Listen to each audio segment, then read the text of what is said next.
Kathleen we've been working together for about 2 years now, I guess.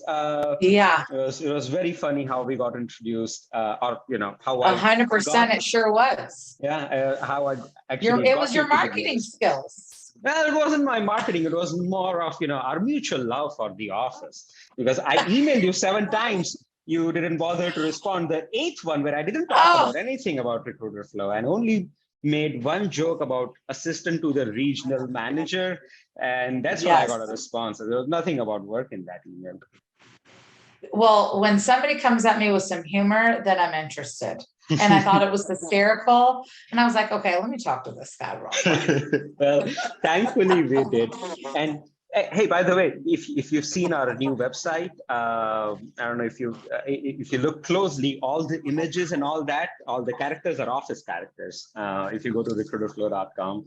Oh, no way. So it's a little bit of a small thing that we've done. Almost every fictional character that is used over there is one of the office characters. Oh my gosh, that's so awesome. Seriously, the office is you have Michael Scott on there. I love it. Oh, this is wonderful. It is just the best show ever created. Me and my wife, we are on the fifth rerun. I know, I've watched it multiple times, and like Parks and Rec, like anything like work wise and that it's funny, I'm obsessed with. Me too. So Kathleen, why don't you give us an idea about you and the French agency? Okay. Well, we are a staffing company. We take care of contract and direct hire. We started out in Arizona and California, and we continue to expand. We really partner with, large, like small, mid, and large size companies that are growing. And as we watch them grow, we get to grow as well because they need so much staffing. So it's really a great blessing.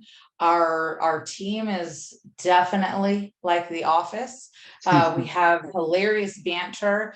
And if you're watching us on social media, you would probably think that we don't get any work done or we're never stressing. But realistically, we cry every day. We're dealing with a very crazy market due to COVID changing the market. And I'm blessed with just a killer team. Everybody's funny, witty, smart. They have a really good talent on building a relationship with their candidates or their clients. And I feel really blessed. I love working with the French agency and I love staffing. It's the best job I've ever had. Perfect. So for those who don't really know, Kathleen and the French agency, they're hilarious. They're the funniest recruiters that I have seen. And if you have not checked out, do check out their Instagram. I've seen you mostly on Instagram, but I'm sure you're probably on TikTok as well. That one's a little more inappropriate, but yes, it gets worse on TikTok. Facebook, YouTube, we try to cover it all. Yeah, and incredibly funny skits about about recruiting. And so how do you plan this, or do you I know that you do recruiting on the side and this is probably the main thing that you do, but do you guys get together, brainstorm on the ideas? What's your process around this? Okay. Because you post very regularly and it's almost every time it puts me in splits. Yeah, so a lot of these videos are done in 1 to 2 days for the month. And we bust them all out and we are like go time. So there is no like, oh, I have a double neck or I look extra chubby or you could tell I'm hungover. There's no redoing. We do it one time unless you really screw up. We just are on the cusp. And it makes it funnier that way because if we act too scripted, I do not like it. And I can't stand when we do the trend ones. I'm like, listen, I'm 40 years old. I don't care about the trend. I just want to be funny. So realistically, all of us at nighttime, we will go through TikTok or Instagram videos and be like, we need to do this, we need to do this, or we all come up with ideas, and we've already been doing it, for the whole week, every single night. And then when we get together, I work with Molly Zahn. She does all of our social media, Zahn Social, and she has a team, and they come in and kind of narrate and tell us, hey, here's where you need to stand, here's what you need to do, and we just go after it. Half of what you see is off the cusp. We made it up right there. Awesome.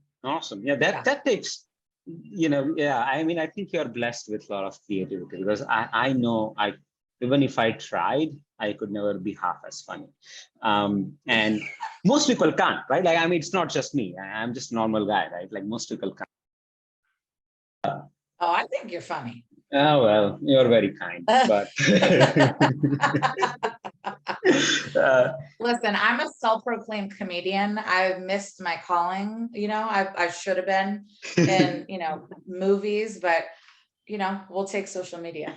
Yeah, well, no, it's do you, and that's basically, there is no centralized brainstorming and idea session, and how people come up with scripts. It's just very organic.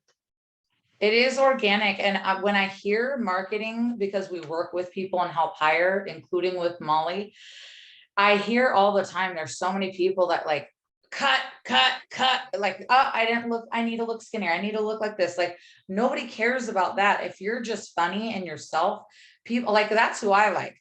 I love, if I am scrolling, if somebody is just like looking like nasty, no makeup done, not caring about a thing in the world, and just coming on to talk and say something funny, that is what I enjoy. Somebody that's real. I don't need, and the girls that are gorgeous and with all the makeup, like, look at this, I did this in 2 seconds. I don't know how to do my makeup. So I don't have that gift. I have the gift of making people laugh, and I love doing that. So brainstorming, we don't even necessarily have to do. It's a group of us that just like, we've seen a couple of videos and we have ideas, or we already experienced something that week or that month from recruiting or our client side, where we're like, let's reenact and do it over again. Yeah, perfect. And what kind of impact do you see, right? Like, I mean, of course, it's incredibly funny. You probably get a lot of following on TikTok, Insta, all of these places. But how does it impact the French agency, the business? So we have received a few clients from our social media alone. They thought we were funny and they liked that we were real. So they gave us a shot, and we've built some client relationships from it. I think the biggest impact is how many people that want to work with us. And like, people will just say, following for this video alone, or just like sending us the most amazing emails, or even DMing us, like just the most complimentary stuff you could think of. Of course, we get haters too. I feed off the haters. I love that. But realistically, we just have so many people around these states that want to work with the French agency, and they're keeping in touch with us. And we've already hired one, and we'd love to continue hiring. And I believe we found a few candidates from it as well. Perfect. Are you still hiring? Oh, always. Okay. All right. I'll make sure I put, your website and the job link in the description. Oh, below. yes, please do. I will. All right. So let's change gears. For those of you who don't know, I think you spent considerable amount of time, a few years at Robert Half. Yeah, I was there for about 5 years. Yeah. First I think you started as a recruiter, went as division director, then you left for some time, then came back, and then you were metro market manager, something like that. Yeah, I was over the technology and marketing side. So it was really awesome, because I got a taste of the accounting and office side, including HR, and then I got to grow into technology and marketing. So it was a really great blessing to touch multiple lines of business with Robert Half. Loved working there. I had made great friends and met amazing clients and candidates, and I'll never regret working for Robert Half. The training is impeccable. And when I first started, I was on a team that everybody already owned, every candidate and client. So I had to go hunt all new business, all new candidates. And the thing is, when you work for a large company, they have a sweet system filled with all kinds of companies you can market to and every candidate you could dream of. So trying to hunt new business, that's hard, but it made me like who I am today because of it. So I'm thankful for it. I do think when you work in a big company, you just have a lot of people that have a say, and it would change quite often. So you'd have to keep up with it. And I think, for the most part, I just got to hear what candidates hated about recruiters. And I'm not going to just say it's Robert Half, it's every industry. A lot of candidates hate recruiters because they will have a recruiter that they're talking to and then they blow them off, never hear from them again. Yeah. So they just have a bad taste in their mouth, or the client gets upset because they're like, gosh, it's a revolving door over there. I just told them 2 months ago about all of our needs and our benefits, and now I'm repeating myself every couple months when I have another order. So, between the candidate and client side, there's love and hate. If you work for a big company, they have all the money in the world, where they constantly have videos, they have social media, they have, they're on ads, they're on radio ads, they're everywhere. So you hear them blow up. And so that people are automatically going to go to those larger companies over the smaller ones, like, the French agency, for instance. They don't hear about French agency. So we have to do something original to get people to understand who's French agency, what they do, what's going on over there. We have to try to compete with the big dogs, and they are big. Yeah. You got to respect their hustle. They know what they're doing over there. So I'm thankful that I worked there. I for sure drank the Kool-Aid. I thought I would be there forever. Unfortunately, I wasn't, but if I wasn't where I came from, I wouldn't have been able to be successful where I'm at today. When I came into Robert Half originally, I actually was looking for an accounting position. Mm-hmm. And before you know it, they were like, you don't have an accounting personality. You need to be a recruiter. And I was like, no, I love accounting. And now I don't even want to do my own accounting. You're the only person I have ever heard say, I love accounting. Like I love reconciling every time the numbers matched up. I was like, whoa, I loved it. But I went there and I'm so thankful. Mark, who I went to meet up with, talked to me into interviewing. I loved my team. Now accounting and finance is split up. You got your higher end accounting and then your lower end. So I started out on the lower end of accounting, like your receivables, payables, accounting clerk, staff accountant, if you will. So I had a wonderful manager, Frankie. She was so awesome. And, the biggest stint was Frankie, Joey, and myself. We had a great team. And when Frankie left, then it was just Joey and I, we crushed it. So we worked really hard, and we always wanted to try and outperform the higher level accounting sales. So there were some other people that came in along the way, but when we hit that 1.2 million mark, it was a success, and I was really thankful. We worked very hard to continue with 100K in billing every single month. Very interesting. So in terms of, Robert Half's scale, right? Like, and Robert, so you've seen French agency, you started French agency and you've taken it to a certain scale, and you worked at one of the largest staffing firms in the world, right? And what makes Robert Half so different? What makes Robert Half, right? Like they are a mean machine. And I'm sure there is something that they're doing differently that others just can't. So in your opinion, what exactly is that? I believe they've been around so long. They're a very well-established name. And not only are they just in the States, they're international. So everybody knows Robert Half, or at least has dealt with them in some aspect at some point in their career, at least a majority.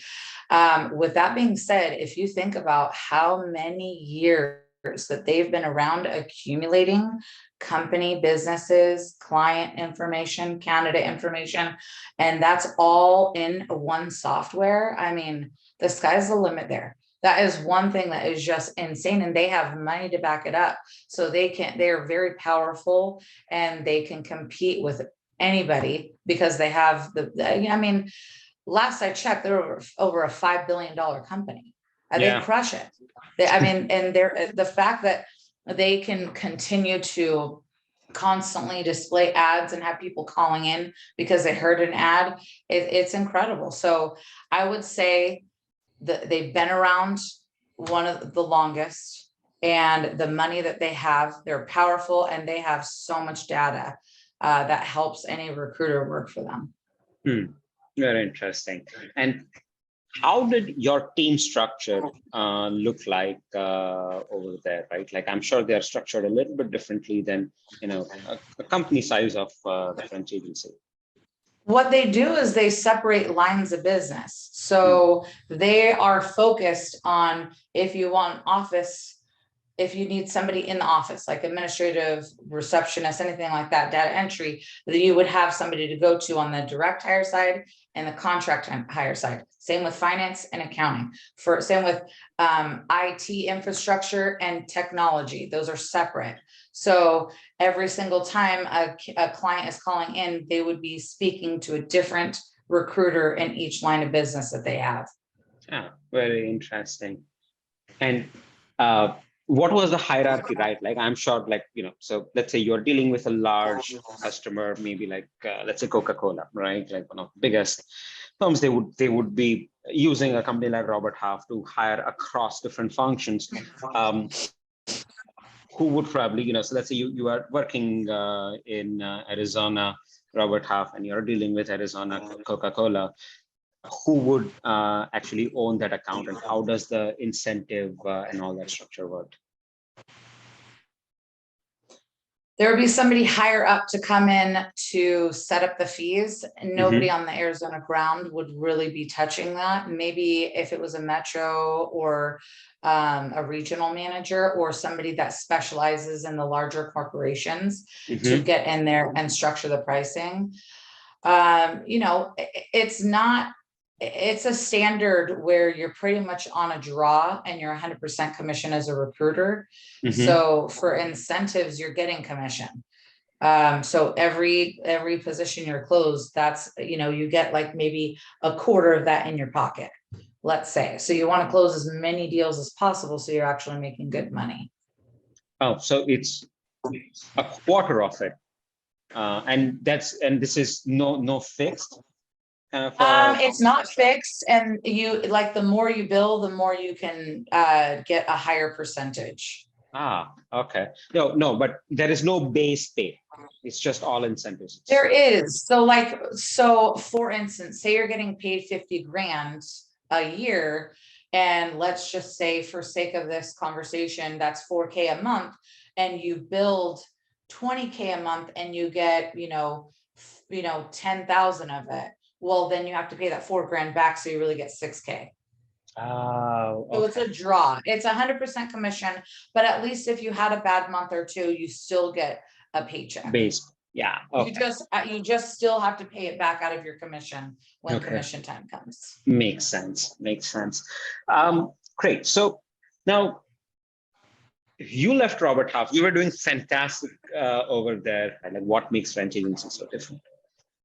I think it's just because I already have the experience, and I know I'm a salesperson. I can get along with anybody. It doesn't matter what kind of personality you have, what kind of position you have. I get along with everybody, and I'm very trustworthy. So I have companies that trust that I'm going to do the right thing, and I'm very transparent.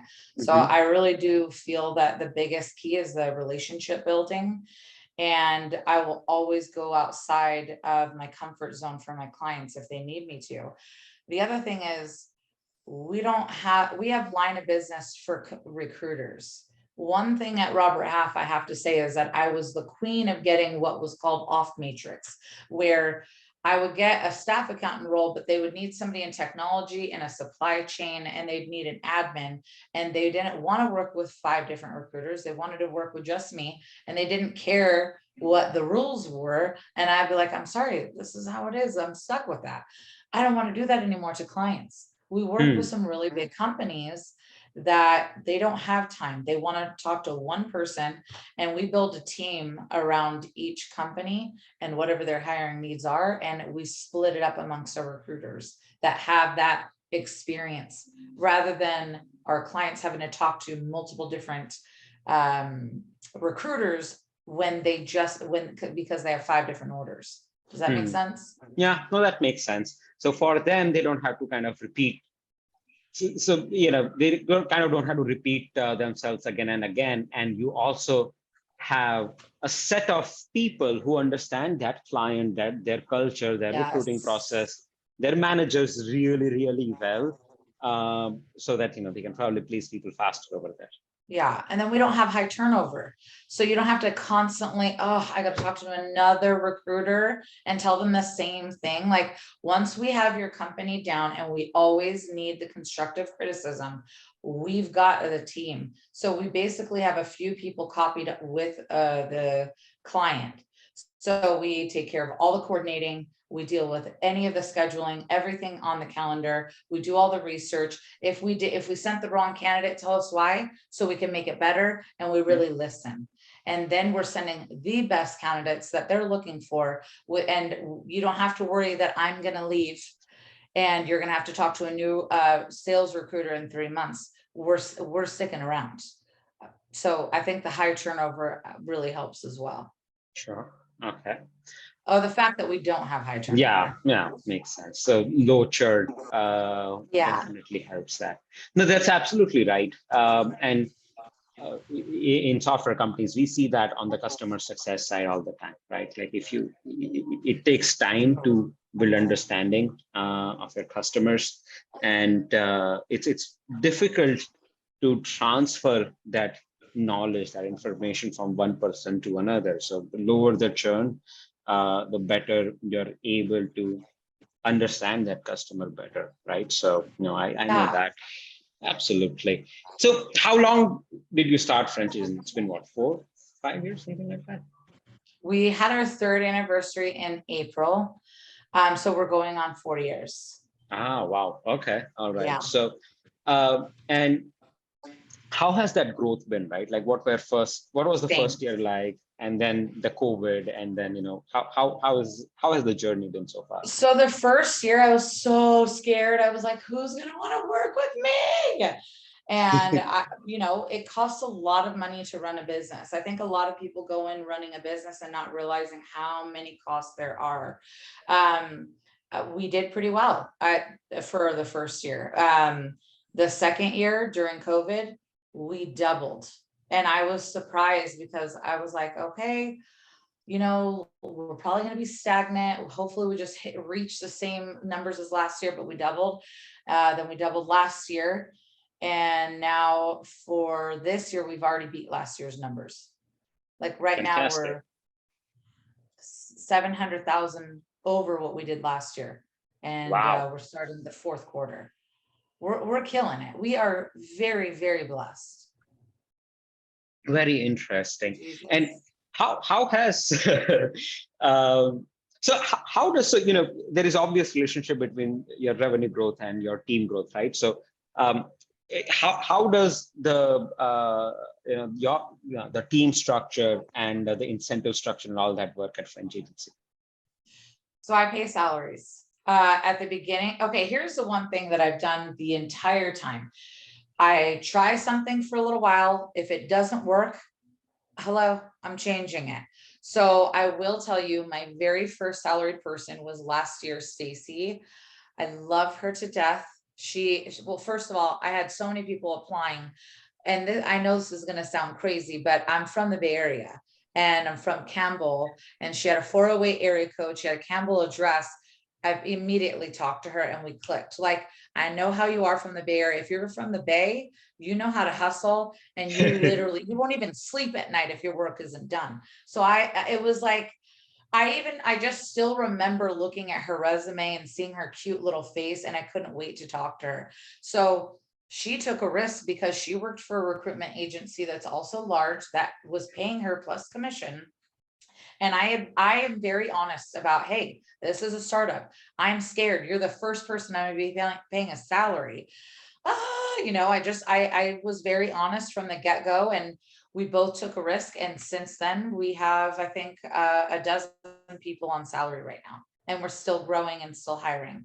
So I'm paying salaries. That's not normal, that in the agency life, you really are on a commission based. But this has worked out really well. And I also am like, hey, if you are not a hustler and if you want to chill like 8 to 5 job, don't work for me. And I don't want to have to let you go because of it. Just, I'm telling you and giving you a heads up, I need hustlers, because the harder we work now, it's going to pave the way for later. And I think relationship building is so important. So I really work on, I won't hire somebody shady. If somebody's shady, you're out. I do not have the patience. I dealt with that in the corporate world. I will not deal with that here at all. And I think just doing things that show my team that I appreciate them it's just, I don't know, they're amazing. They work so hard. And I think the other thing is, Stacy does a really good job coordinating with all of our clients. Luna is my assistant who runs my entire life. I don't know what I would do without her. And then we have Danielle, who manages all of the employees and does all the training. And we have a great, funny bunch of misfits that work together, but we're all hustlers and we truly care about our candidate and client success. Sure. And you are all working remotely, or at least part of the team is working remotely. Is that correct? Yeah, we all work remote. Oh, pretty much the same for us. Yeah. And we've been thankfully, we've been able to, solve some of these problems of coordination, of collaboration as we grow. Yeah. And most importantly, of knowledge transfer, right? So we are, our team size is doubling every year. So that means that there are so many new people joining every month, and we've now put a lot of documentation and processes in place that whenever somebody new joins in this particular team, this is what we are going to do. And almost everybody, whether you are in engineering, marketing, whatever team you are in, almost everybody goes on, at least 2 to 3 demos so that they get. So that was one of the first things that we make everybody do when they join Recruiterflow, right? Because we basically, one thing that we figured out is, to be really, really successful in a remote environment like this, you really need to have high empathy for customers. And so the first thing that we do is just, you don't know anything about the world of recruiting. You're, you've always done engineering, but it doesn't really matter. Go sit on a few demos with our sales team and understand how that person thinks, right? So, and understand how critical it is, what you are building, how critical it is for them. So, you better put everything that you have into making this, right? And we found this to be very helpful in terms of accelerating people's understanding of the business, and actually build empathy for customers, right? That was the biggest problem that I thought we will have once we go all remote, right? So yeah, and after once you solve some of those things, nobody wants to spend time. The cost of the overhead to have an office, it just doesn't make sense to me, because during the candidate market right now, we haven't raised our prices at all. And I don't want to. That was something I learned in the corporate life, is that somebody would be at a 20% markup and the market would change. And now we have to get them to try to be within 30, 35 or as close to it as possible. And they're like, I've been working with you for how long? I'm not, no, we're not changing rates. And they're frustrated. And we're like, sorry, somebody from up above told us we have to. There's nothing we could do about it. Like, I don't want to play that game. Yeah. So as much as we are spending on every single job board site, and they're insanely expensive, I just don't want to do that to our clients. So having an office and unnecessary overhead, we're good. Yeah. Unless somebody really wants it. If they really want it, then we will totally do it for them. Sure. Makes sense. Yeah. I'd rather work in my jammies. Yeah, I'm just being honest. I know. I love it. And yes, I put makeup on today, but typically, no, my hair is pulled back. And I'm just like, I don't care. I've seen your Instagram reels. So yeah. See, even on Instagram, I don't wear makeup all the time. I don't care. Yeah, that's fantastic. I do the same, right? Like, and not having to commute in a city like Bangalore, it it has had the highest impact on my productivity other than anything else that I could have ever done, right? So 100%. yeah. And then, the thing is, when you have everything at home, something comes up at 7 o'clock at night or whenever it is, I'm going to go get that done. And Yeah. all of us do it. We're like, it doesn't matter what time it is at night. If there's something to get done, we have our whole setup at home. It makes it easier. Plus, we don't have to pay those high gas prices that we have right now. Well, they're insane over here as well. I don't know what it looks like Are in, they? yeah, it's insane. It's insane. And I think, and because we import all of our oil in India, I think that there is some correlation between, $1 increase in gas price and increase in unemployment in India. So there is this, like, for every dollar that oil price increases, a few thousand people lose their jobs in this country. So it's yeah, no, it's terrible.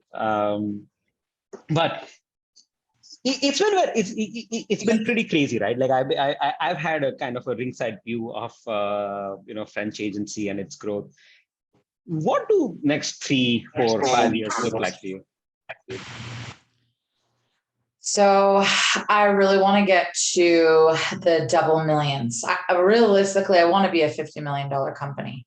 Right now, I am hustling on the back end to make sure that we have everything that we need, benefits, Recruiterflow, making sure, like, if we need something, like, I got to tell you about Recruiterflow. When I asked you that I needed a job board a certain way, and I was telling the person I referred to you last night, we don't need to say his name, but I was like, listen, I told him, Manan, I need a job board. And when you guys did that, I was like, this is a no-brainer being with anybody else. Being able to talk to a founder and somebody that actually is listening to what the recruiters need, like, that is very important to me. So right now on our back end, just as I'm sure as you're doing at Recruiterflow, I'm just making sure that we have everything lined up to continue to expand, because we have pretty much been doubling year over year over year, and we are in our 4th year, and we're definitely doing really well, and I want to keep it that way. And I love being able to provide people jobs that they love. My team has thanked me so many times, and even our candidates thank us because we're the recruiters that actually care. We continue to check up on them. So I just feel like this is a calling for me. So in 4 to 5 years, even if I was at 20 million, which I know we will be at, I'm excited. But I really, the big goal, and I believe I even have it on my vision board right here. Does it say 50 million? Okay, this says grossing over 30 million. I'm gonna have to change my vision board. So I have a little vision board that sits right here. Everything that I want. Oh yeah. And we put it, like, we would do it in a board. My husband and I do this. So we stare at it every day. You got my little son, Jackson, which is his 18th birthday. I have an 18-year-old today. Wow. I can't believe it. Yeah. So I gotta hustle for my son. I want to show him what it's like to be a boss. So in 4 to 5 years, I promise I will be in the double millions. Wow. Well, that's fantastic. Now, I mean, I don't. I'm going to, as soon as we are done with this recording, I'm going to go and search what a vision board is. I don't really know what that is, but it looked awesome. No, I don't Okay, know so first of all, it's just this is what I actually did before I got to Robert Half. Have you ever, I don't know if you've heard of the story about Jim Carrey. This is for example, he didn't have a vision board. He wrote his first check to himself for $10 million. And he kept that in his wallet, which I believe he still carries today. And this is when he was just on the cusp, like, he would just be making appearances. He was a nobody. He was doing stand-up. And that year he was like, I'm going to get a $10 million movie. I'm going to get it. And I have goosebumps. That year, over Thanksgiving weekend, I believe, he got a call for Dumb and Dumber. $10 million. So I believe in God, and I'm so thankful, and I feel like he speaks to me through certain ways. And the vision board, however you want to do it, you could take newspaper clippings or magazine clippings and tape it. This is a fancier way because my husband is like this and he's in technology, so he puts it together.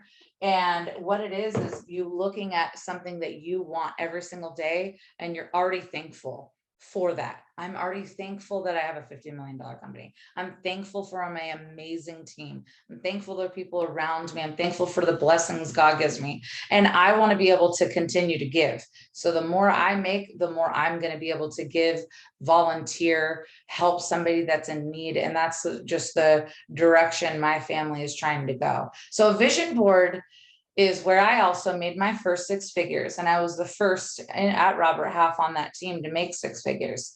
60 to 70K as a single mom, barely making it, was not going to work for me. So when I didn't have my kid and Jackson was with his dad, I worked until 9, 10, 11, 12 o'clock at night, leave the office and be back by 7, 8 o'clock the next morning, do it all over again. Wow. That's hustle, right? The vision board works, honey. I'll have to get one. I'll have to get one. Yes. We've got so many things that, we call it the bucket list. Yeah, I guess it's kind of like a bucket list, but it's much more visual. It is, so that way you see it every day. Yeah. You could put sticky notes in your bathroom mirror saying, I'm thankful for this, and I have this. I can't believe I've, whatever it is. Maybe you want a yacht or a bunch of zeros in your bank account. Whatever it is, you could put. It's basically looking at your bucket list, but seeing it every day. If that makes sense. That absolutely makes sense. I have this little, organizational quip where there are just so many things that distract me all day long, right? Like, and I know there is always something that is supposed to take majority of my mental bandwidth. So I have a whiteboard, and I just write one thing over there that stays in front of me and says, okay, so whenever I'm getting distracted with 100 fires that are out there every day, I just look at that one thing. Am I spending at least 1/4 of my time solving this problem? Yes, no. If the answer is yes, well and good. If it's no, something needs to change, right? And that's something because otherwise there is just no end to what I've found is that visual feedback of making sure that, hey, am I doing this one thing at every point of time? There's one thing as a CEO I need to be focused on, and which should take 20-25% off everything that I have, and everything else is putting out fires and all the other things, right? So I totally understand that. And I keep that right in front of my eyes, because if it's not there, I know I won't do it. So that's kind of like your vision board then. Yeah. You're getting it done. Yeah, exactly. So no, visual feedback is awesome, and I love something that I've learned very late in life. But so I want to change gears a little bit. I know we don't really have a lot of time, but one thing that I like to ask everybody is, if there was one thing that you would recommend all the listeners, all the viewers, in terms of a book or a podcast, anything, right, like that they should follow, what would that be? Okay. Well, I got a couple. I mean, I listen to a lot of podcasts. Joe Rogan is definitely one of my favorite, although I was disappointed with the Mark Zuckerberg one. I was like, who cares if Mark is into MMA? Nobody. There's so many more things that we need to talk about with Mark Zuckerberg at Facebook. Okay. Hello. Yeah. So I'm disappointed in that, but I think Joe Rogan's a great podcast, and I love self-help books. There's a Minute Maid Manager, and the Dream Manager book.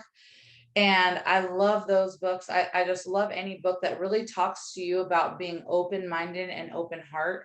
I think in the Dream Manager, the CEO was very closed-minded, and then started learning about, one of the janitors, the cleaners there, and changed that person's life. And it's really taught me to treat my team as I would want to be treated, and show them when I'm so thankful for them, and say a little thing, or maybe send them something. And I do love the dream manager, just because it opened up somebody's eyes on how to treat their employees and to change their whole business. And when it was once on the brinks of maybe on the cusp of closing, to being a very successful business, because he turned around how he treated his employees. And I Hmm. think, there are a lot of companies that treat their employees amazingly, but there are so many more that do not appreciate people getting up out of bed and working for you to make money for you, and do endless projects and then not be thanked or not feel appreciated. So I love the books that kind of open up your eyes and make you think about things that you might not think about in your day-to-day life.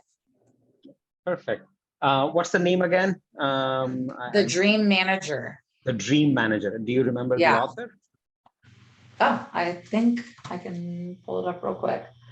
I had to put something down because it's the whole time it's been screaming at me. The Dream Manager by Matthew Kelly. It's a really good book. Yeah, well, I'll make note of that. I'll also probably put a Amazon link to that book. Well, Kathleen, thank you so much. You've been fantastic and a joy to talk to.